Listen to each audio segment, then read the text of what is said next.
കുറച്ച് ചാമ്പയ്ക്കായിട്ടുണ്ട്. എന്നാൽ പിന്നെ ചാമ്പയ്ക്ക അച്ചാറങ്ങിട്ടാലോ. നല്ലോണം പഴുത്ത് തുടങ്ങിയതാണ്. മറ്റേ റെഡ് ആവുന്നതിന് മുമ്പ് പറിച്ചെടുത്ത്. പിന്നെ അതിനൊരു കറുപ്പൊരു സാധനമുണ്ട്, അതെല്ലാം കളഞ്ഞിട്ട് നല്ലോണം അതിൻ്റെ കുരുവൊക്കെ കളഞ്ഞ് അരിഞ്ഞിട്ട് ഉപ്പൊക്കെ ഇട്ട് കുറച്ച് നേരം വെയിലത്ത് വെച്ച്, അതായത് ഒരു മണിക്കൂർ 1.5 മണിക്കൂർ. അപ്പോൾ അത് കുറച്ച് വെള്ളം വിട്ട് വന്നിട്ടുണ്ട്.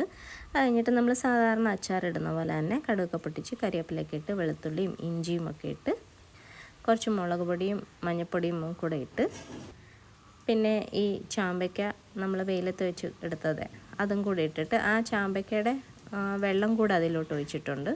എല്ലാം കൂടെ ഇളക്കി കുറച്ച് കായവും നമ്മുടെ ഉലുവാപ്പൊടിയും ഉപ്പും കൂടി ഇട്ട് നല്ലോണം ഇളക്കി കുറച്ച് വിനാഗിരിയും കൂടെ ഒഴിച്ചിട്ട് നമ്മൾ അച്ചാർ റെഡിയാക്കിയിട്ടുണ്ട്. എന്നിട്ട് ഇതേ നമ്മുടെ അയിലക്കറിയും കുറച്ച് രാവിലത്തെ കടലക്കറി പുട്ടിൻ്റെ ഉണ്ടായിരുന്നു, അതും പിന്നെ ബീട്രൂട്ടും ഈ ചാമ്പയ്ക്ക അച്ചാറും കൂടെ ഇട്ട് ഒന്ന് കഴിച്ച് നോക്കണേ.